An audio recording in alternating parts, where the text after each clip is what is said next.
try to figure out, how do we do meaningful work? Well, let's just start by talking about, what does meaningful work mean for us? What does well-being mean for us? Let's come up with a shared definition that we care about. Welcome to Positive Recovery MD. If you're listening, chances are you want to create happiness around you and thrive in your life. We're glad you're here and you've come to the right place. This podcast will inspire and motivate you to not merely survive your recovery journey.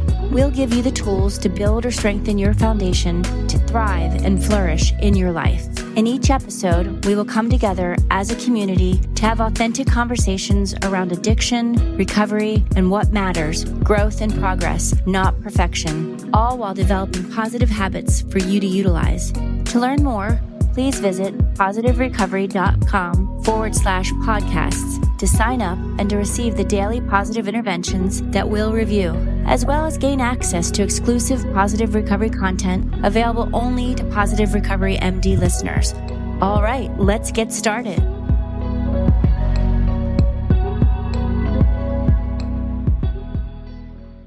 Welcome, everyone, to the Positive Recovery MD podcast. Today, Julie Denofa and myself are thrilled to host again Andrew Soren, who's a distinguished leader in the field of organizational well-being. Andrew is the founder and CEO of Eudaimonia by Design, which is a global network dedicated to creating organizational systems that promote human flourishing. With over 25 years of experience, he's collaborated with renowned brands, nonprofits, and public sector teams to cultivate values-based cultures and develop positive leadership.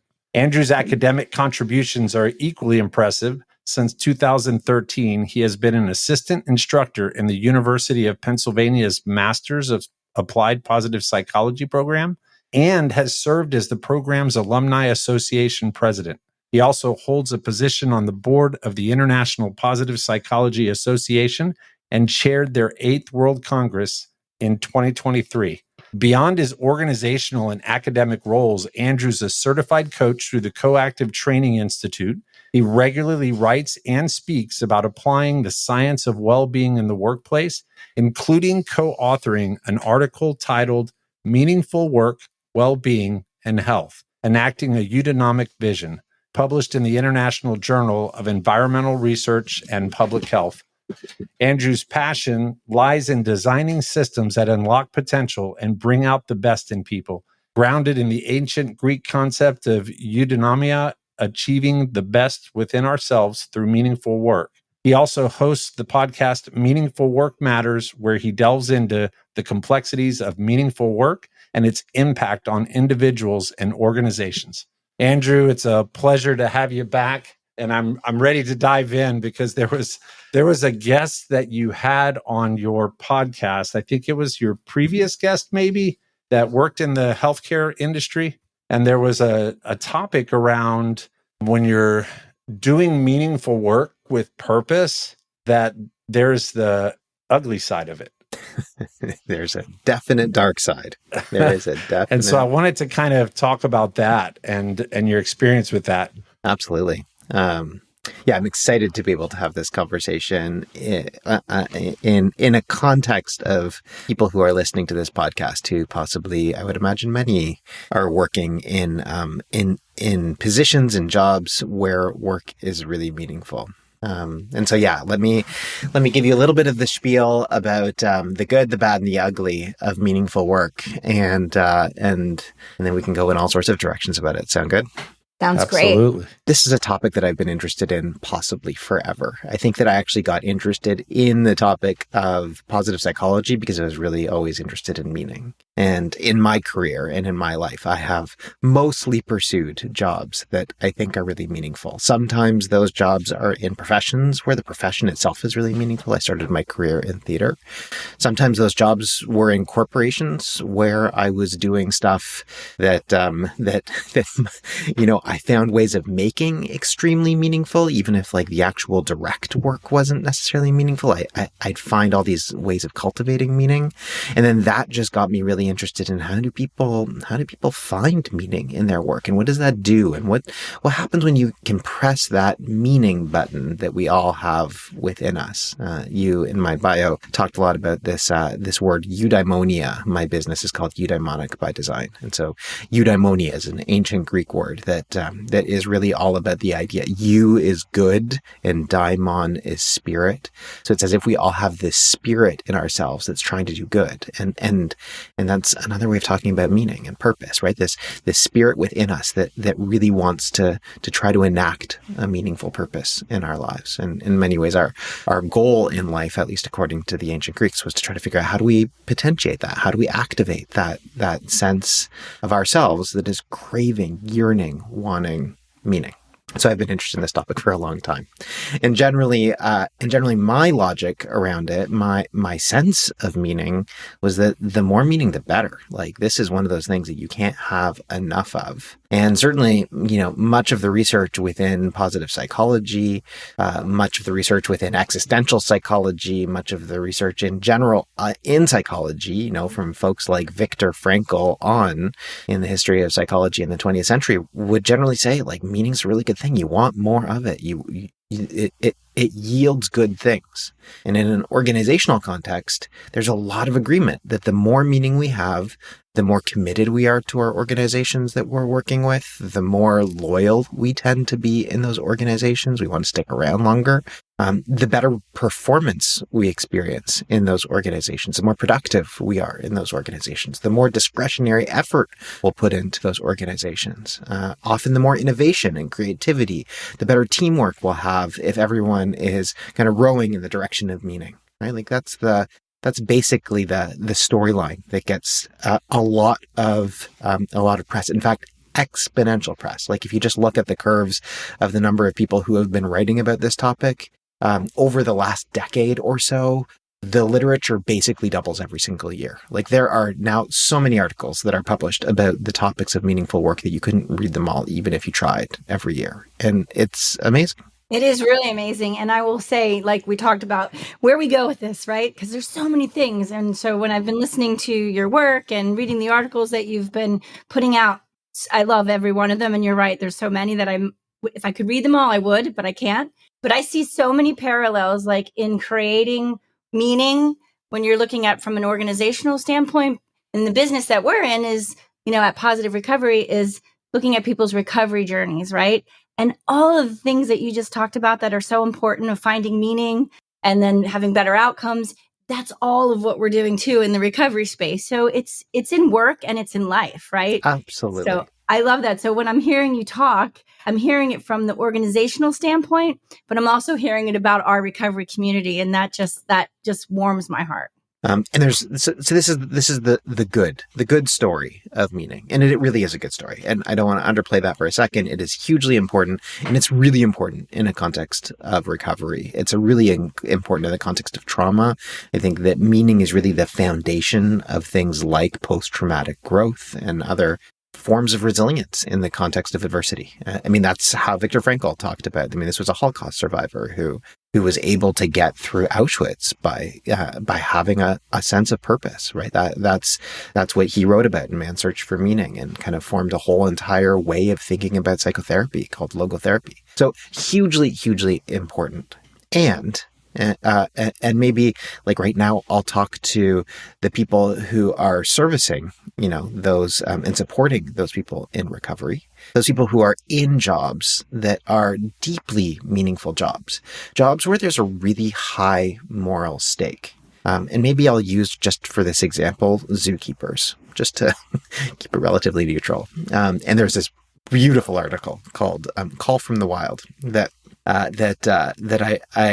was kind of the first article that really tuned me into this, by guys named Jeff Bunderson, Bunderson and Thompson, Jeff Thompson and Stuart Bunderson. Wrote this article back in 2009. And basically, they looked at zookeepers all throughout North America. Now, zookeepers are people who see their work as a true calling. They would do their jobs even if they weren't paid for it because they see their lives as basically in service to the animals that they're caring for. Many of those animals are potentially even facing extinction. And so whether they do their jobs well makes a really huge difference. There's a really high moral stake.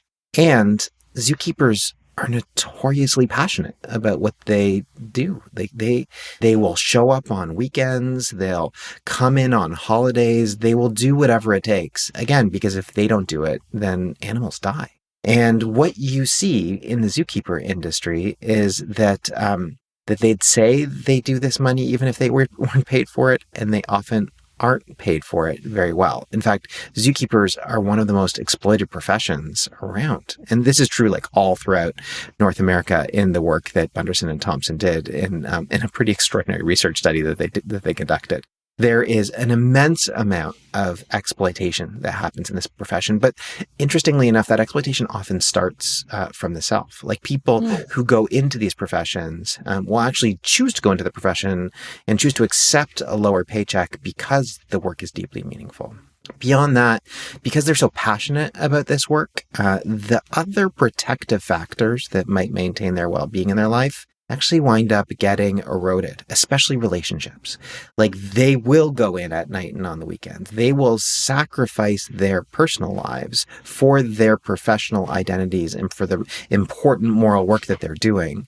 And that has a really dire consequence on their relationships, on their families, on other kinds of social support that might maintain their well-being. All of that winds up leading to not only these contexts of kind of self-exploitation and potentially organizational exploitation, but also some career regret, some lower life satisfaction, an immense amount of stress, and a lot of burnout. And that cycle is actually pretty consistent in almost any profession where the work itself is really meaningful. So yeah, we could be talking about zookeepers, we could be talking about nurses, we could be talking about educators, we could be talking about anybody in the caring profession, anybody in international aid, most people who work in nonprofits. Basically, the more meaningful work the work itself is, the more likely that someone is to experience some of those conditions and ultimately end up in a context where their well-being is not heightened. In fact, their well-being is taking a plummeting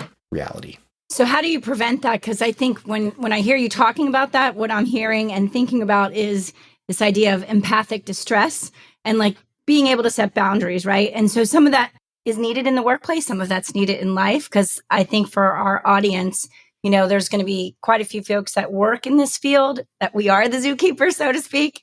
And then also, you know, coming from my previous life of being a nurse and doing a lot of bedside nursing, like I get it. Like I fully understand that. And I have 3 beautiful children that are all adults now that say, hey, Mom, we got a lot of our work ethic from you because we saw, you know, how you showed up for other people because how much you cared while balancing showing us a life that, you know, taught us so well. But what happens when you don't find that balance? And like, what do you do to create that for, you know, how do you go into organizations and help them to create that? Yeah, that's such a good question. So there's really 3 answers to the question. And I think we have to think about all 3 of those answers at the time. And some of those answers are individual, and some of those answers are organizational, and some of those answers are societal, at least in the context of work. Right. Mm-hmm. So I think the first thing that we need to think about is often we're in contexts where these meaningful professions aren't funded very, very well. Right. Like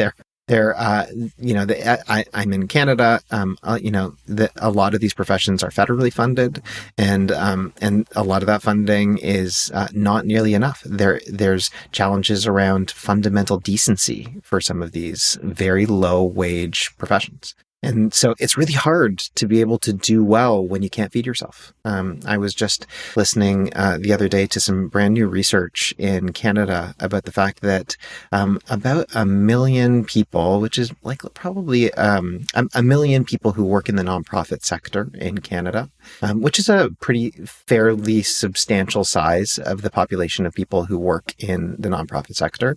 It's probably somewhere between like 20 to 25% of the nonprofit sector in Canada. is don't have enough money to be able to buy food, right? They experience food insecurity. It's really hard to experience well-being if you can't afford food, if you're not earning a living wage. So some of the issue here is about what can we do to try to change societal norms, so that these professions, the people who are doing meaningful work, fundamentally have a decent job experience to begin with. And of course, this is work that, people like the International Labor Organization focus on, that the UN focuses on, that many governments around the world should focus on. This is a public policy issue. That's one thing that we should probably be doing to try to solve the problem. The second thing is organizational. I think that there's all sorts of different things that organizations can do, and it starts with the kinds of values that we have as organizations. And fundamentally, do those values of the organization fundamentally represent human values? Are they things like care and mutuality and integrity or excellence or any of the kind of character strengths that we know and care about? Or are those values more performative, or are they more about, situational? How do we just be the very best that we can be in without necessarily thinking about the humans? So fundamentally, organizations need to think about values, and then they need to enact those values in the context of how they do things, especially in the context of how they pay people, how they hire people, how they fire people, how they promote people, how they reward people. Those values need to be enacted in how leadership happens in an organization, what behaviors we expect leaders to take in organizations. All of those things become really important. And there's really clear expectations of what leaders who get this right do. And then finally, and just as importantly, there's a lot of stuff that we can do at an individual level. You talked about empathic strain, which is a very common thing within caring professions, especially within nurses. One of the things that we can do at the individual level is help people understand maybe some of the differences between, for example, empathy and compassion, right? How do I not step in somebody's shoes, but perhaps walk alongside them? That would be just one example of different kinds of supports that we can give to individuals to build capacity. But there's also so many other things that we could do that involve helping people understand what their unique signatures are when they come to work, what their values are, what they care about, what their strengths are, what their values are, and then try to figure out how do they craft their jobs more aligned to those values, to those strengths, and even reframe, retell stories, do all of those things. I just think that we often, especially in the context of positive psychology, we often start at the individual level. And I think if there's one thing that I've learned from everything that I've been studying over the last few years, if we just stop at the individual level, we actually wind up gaslighting people. We basically say it's your fault that you're feeling that empathic strain, and you're the one who has to fix it, as opposed to saying, you're probably feeling that because maybe there's something in the system that's broken, and we have to try to change that too. Absolutely. Yeah. So in your work doing this, and I hope I can frame this question right. I guess I heard you speak to something of, not on this podcast, on another podcast, about the messiness of it. Like in your work of doing this, it's not something that you go and you implement. It's an ever evolving implementation, because there's so many different factors that are involved in people and so forth. So as you get them started, how I guess you have to, I'm answering my own question. You have to find the meaning and the purpose in it to keep it going, right? Because you can't stay with them and help them forever. No, I think it's true. I mean, I think that I think one of the things that we desperately want in any kind of organizational context, maybe in life, is simple answers. We want the silver bullet. Just give me the 3 simple things that I need to do to fix all of this stuff. And just as in life, this is not a situation where really there often are silver bullets. And anybody who's proffering that there's a silver bullet to life, that there's just one simple answer, is selling you something. Like this is a situation where there's so much complexity. There's so much complexity because it's the complexity of being human, and it's the complexity of navigating incredibly complex systems like capitalism. It's really hard. It's really hard to do the balancing act. And the fact is that, if you ask philosophers going back, millennia, that complexity is always there. In fact, if you asked Aristotle, what is the mother of all character strengths? What's the most virtuous virtue that there is? Aristotle would have answered, well, it's something he would have called phronesis, what we would have called practical wisdom, which is basically the capacity to balance all of the complexities and try to find the right middle ground. To understand that every virtue, and let's say that meaning is a virtue, can be done too much. Can either have too little or too much. And our job is always knowing what's the right middle path to be able to take, to be able to do the right thing at the right time, in the right context, with the right people around. Like, that is the secret sauce, which is really hard. And it's always contextual, and it's always situation dependent. And so it is messy. And I think that this work is in many ways about building practice at the individual level and in organizations of trying to confront that messiness and trying to understand that part of our jobs is to have that practical wisdom.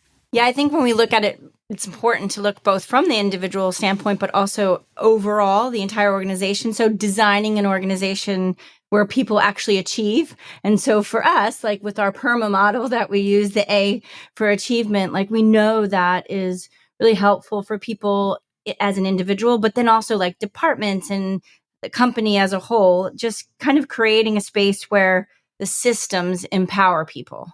100%.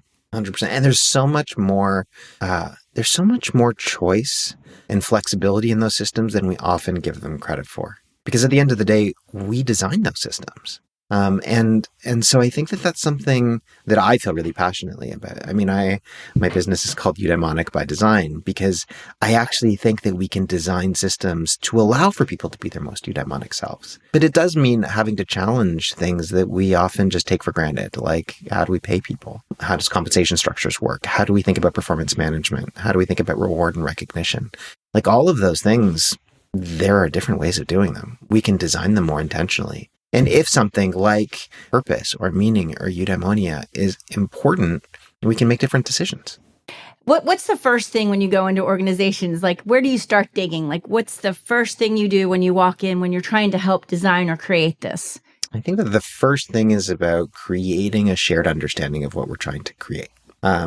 Which is really, it's actually a really hard thing, right? Like what is, I have a friend, her name is Mo McKenna. Mo is awesome. Mo is filled with Moisms. One of her Moism is, common sense words need to be made sense of as a commons. I like it. Say that again. Common sense words need to be made sense of as a commons. What does that mean? Take a word like well-being. If we want to go into an organization and say, hey, everybody should be experiencing well-being around here, the first thing that we need to do is probably sit around and say, what do we mean by well-being? And I guarantee you, if you ask that question of a group of people, even of two people, they're going to have different answers to what that question is. The reality is philosophers haven't agreed about what well-being is. Scientists don't agree on what well-being is. I mean, there is a proliferation of measures, of definitions. I mean, even meaningful work. There's a paper that was written in 2018 that looked at all of the research that was done on meaningful work. And just that one term, meaningful work, there were 38 different definitions. And that was in 2018. And I've said this work has like exponentially grown every year since then. And yeah, so if there were 38 then, yeah, exactly. There's 197 now, I think. No, I know, exactly. So we have, the first step is in any organization, in any context, in any team, getting together and say, hey, if there's something that we want to move towards, if we want to try to figure out how do we do meaningful work, well, let's just start by talking about what does meaningful work mean for us? What does well-being mean for us? Let's come up with a shared definition that we care about. Because if we can all at least agree and hear each other and have that conversation and say, yeah, there's different perspectives, but at least we agree that these things mean this here, then everything else is a hell of a lot easier. Yes, for sure. Like when it resonates with the group as a whole versus just like, yeah, that doesn't really ring true for me. Just kind of trying to get to a place where it really does feel like this sits well with all of us. Yeah.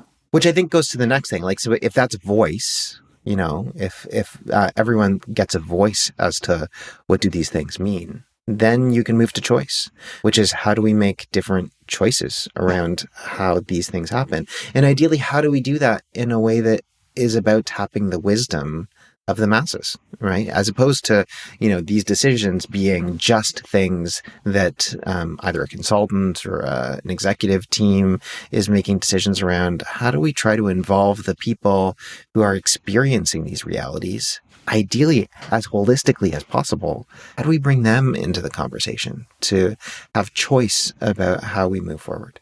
Yeah, Which again, I love is hard, that. but it's good. It's important. Right. And I keep this just like screaming in my ears right now. Voice, then choice, right? Like it's so easy. Like you could just create a little tagline around that, voice, then choice, right? Like, I actually just wrote it down. Just right.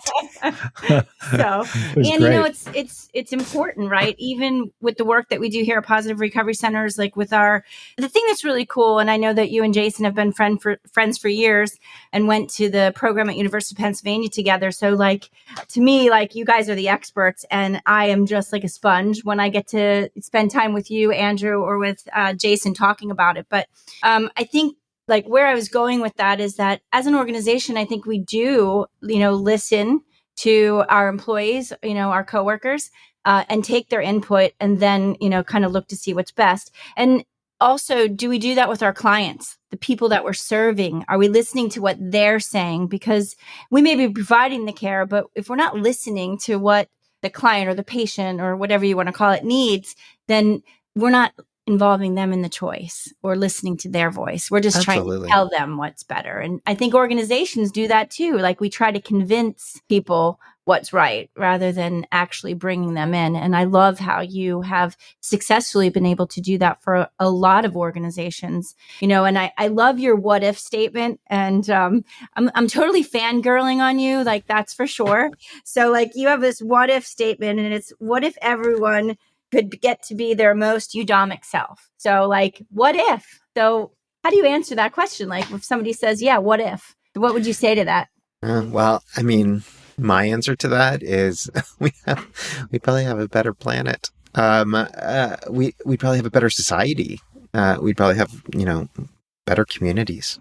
Probably have better organizations. We'd have better teams. We'd probably feel better about ourselves. I mean, this whole notion of, even like, what does it mean to be the most eudaimonic self? So think about, Aristotle sometimes invoked this idea of an acorn and an oak tree when he talked about eudaimonia, right? So eudaimonia is like an acorn. Right. We all have the capacity inside of an acorn. Inside of an acorn exists the blueprint of a mighty oak tree. And that oak tree doesn't just it doesn't happen. It doesn't happen. There's a lot of work that goes into turning an acorn into an oak tree. There's a lot of context. There's a lot of support. There's a lot of sun and conditions and rain and air and all sorts of things that, and a whole entire ecosystem that would go from getting an acorn into an oak tree. But, that what if statement, what if all of us could become the oak tree that exists within us? What if all of us could be living in forests where there were thriving trees all around us and we had become, a really successful ecosystem? When someone like Aristotle was talking about eudaimonia, he was actually talking about it in the context of if we can do that at the individual level, then we have a fighting chance at creating the kind of societies that will flourish. I mean, in reality, Aristotle was a political scientist in many ways. Like he was both a psychologist and a political scientist, and saw those two things interacting. And I think it's a really beautiful idea. I mean, it's quite frankly, it's the idea that like the founding fathers of the United States had. I just finished reading Schwartz's beautiful book, The Pursuit of Happiness, which just came out in the fall, which was about when the founding fathers were talking in the United States about what a pursuit of happiness was. That's what they were talking about. They were all reading Aristotle and Cicero and other moral theorists and philosophers. And they were talking about these ideas of virtuous action moderated by reason, that's what the pursuit of happiness meant for them. And that was the only way to create a thriving and flourishing society, was if every individual was trying to become their most perfect selves, was the ambition to create a more perfect society. That's good. Really good. Yeah. When you were speaking of that, I couldn't help but think of when you were talking about being our acorn. Like it's authenticity. It's being our authentic self where the alignment is in all parts. At the beginning of the podcast, you actually talked about the well-being and then the spirit. And it was interesting because positive psychology is the science of well-being, but you're mixing the science with what no science can really identify, which is the spirit. It's constantly moving. And I feel like my experience with what you're talking to today is that I ebb and flow through those states. There are times when I feel like, yeah, I might work a lot, but I love what I do. And then I go through phases where I'm challenged because the other area of my life that I didn't give attention to needs attention. And so I'm having to, all of a sudden I'm in this internal battle, and it's really just trying to find the balance in all of it from an individual level. 100%. And so I go back to this notion of practical wisdom, right? That I talked about before. And the practical wisdom is in part knowing you can't always be go, go, go. You actually sometimes have to take the brake off, or you have to put on the brake. That's right. Right? You have to. That's right. And then the other time you have to take the brake off, right? But you have to know when you. I was just reading this morning this amazing article that David Brooks just wrote in the New York Times this morning about many of the same things that we're talking about today. This was an article about excellence, but in many ways I think it's an article about eudaimonia. The thing that's so interesting about that article, though, is it's all, maybe the best way to describe it, it's all yang without any yin, right? So if you think about a kind of yin and yang symbol, right? And I think that this is some of the things that from our Western kind of North American perspective, we screw up a lot, is a relentless pursuit of the accomplishment part of PERMA, right? You talked about that before. And so much effort on the achievement side of things, like trying to get to the end game without a recognition that actually being on the journey is a wacky, crazy ride that's going to have all sorts of ups and downs, and you have to have some yin in there too. You have to be able to just take your foot off the gas every once in a while. You have to have dumb goals. I have some friends. Gloria Park is one of them, who talks about the fact that we're always talking about SMART goals, specific, measurable, achievable, realistic, time-bound goals. We should also have some dumb goals, some deliberately underwhelming, malleable being goals. Oh my gosh, that is great. Right? So good. Like tonight, like last night, I just needed to sit in front of the TV and binge watch Severance. And that's exactly what I needed, right? Like I had a book that I could have read about the future of workplace well-being, but I was like, no, I'm just going to binge watch Severance. Yeah. Woohoo! I love it. That's so good. And how did you feel after you got done binge watching? Well, yeah, ironically, after I finished, I was like, oh, I want to read about workplace well-being now, right? So it filled me up enough to be able to go and accomplish some of the other stuff, but if you don't actually take the time to be able to restore, feed, recharge. Yes, however that is for you. I will share something I'm embarrassed, but I'm going to do it anyways because I feel like I can with you, Andrew. So all through my academics and nursing and reading hardcore stuff from the nursing perspective when I was in school, I would binge on Harlequin romances, which are the trashiest things, right?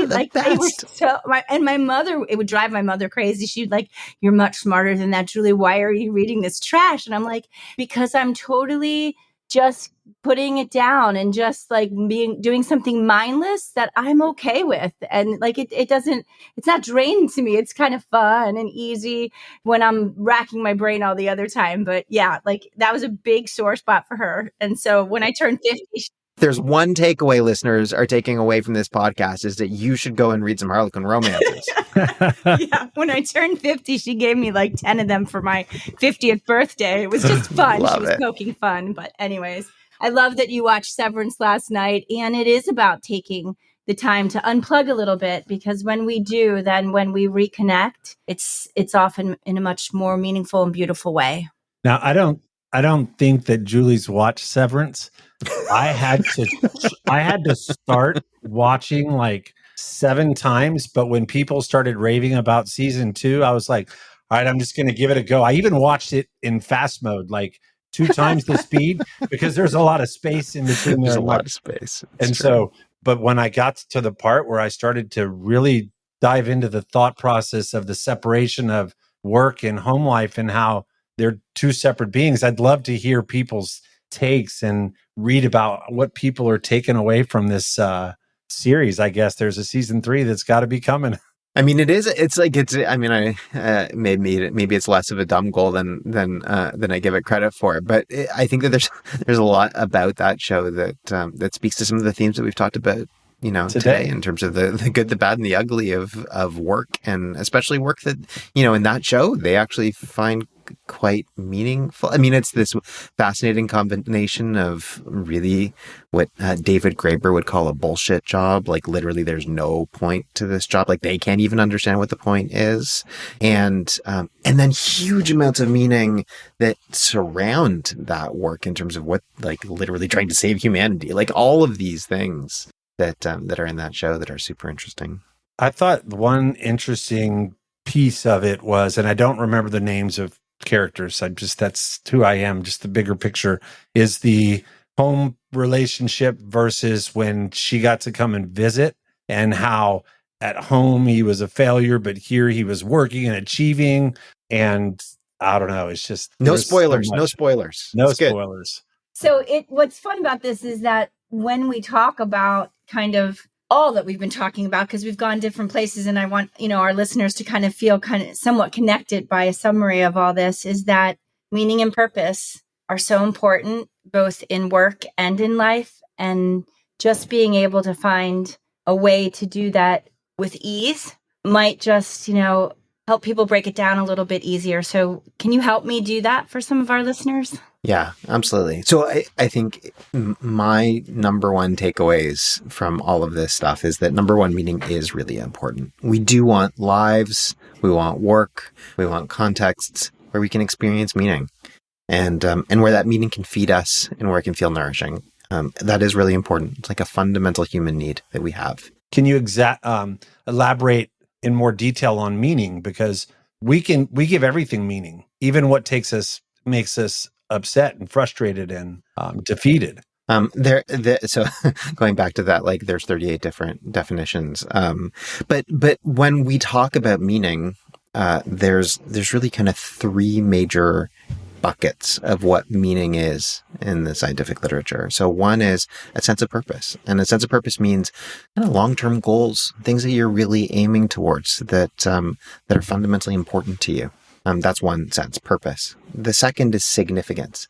And significance is literally that goal is important, that this stuff is important, but also that there's significance in the actions and choices that you are doing, right? That those things matter.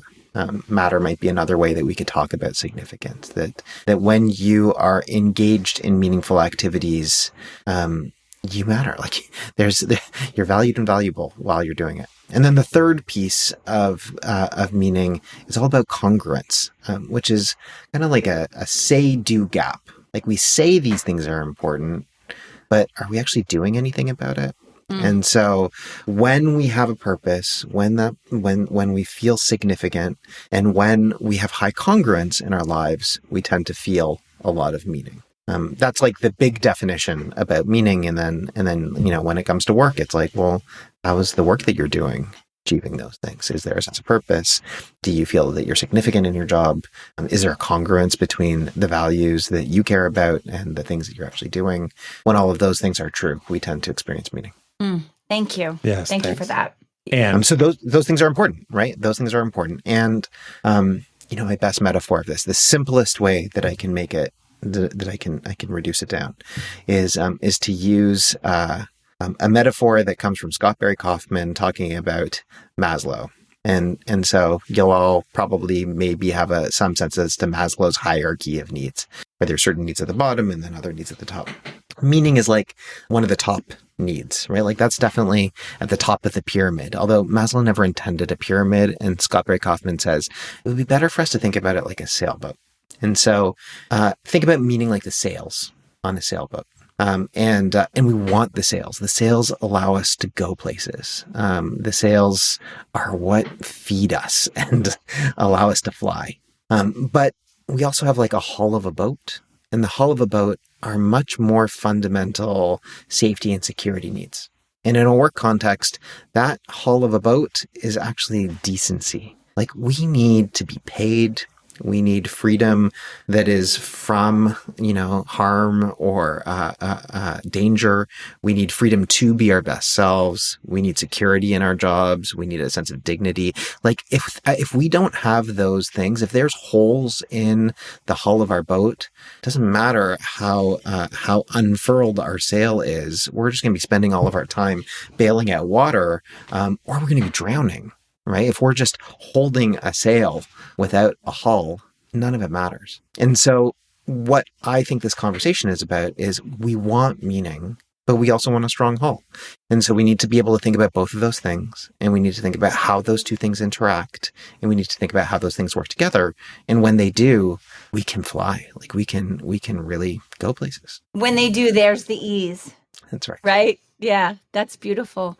Have you identified or experienced ways where people are struggling with the bottom of the pyramid, but you're trying to get them to find meaning and purpose that might keep them moving long enough to where that piece starts to settle? Because in the space that we work in, a lot of people are struggling because addiction's taken them down a road where, they're challenged financially, or, finding a home or having a healthy home, et cetera. And so we're in the work of trying to really build that purpose and meaning. And they're worried about where they're going to sleep or when they're going to get their next meal. Yeah. I think it's a really fundamentally good question. And I tried to do a lot of work in spaces where people are doing deeply meaningful work and are in situations where there's very low decency. And so this is something that I hear a lot. And whether you're listening to this and you're somebody who's in recovery, or whether you're somebody who's working with people who are in recovery, you probably relate to that in some way, shape, or form, right? Like, it's really hard to even have this conversation about the sail when the hull of your boat is filled with holes and you feel like you're just drowning, right? Like that's really, really hard.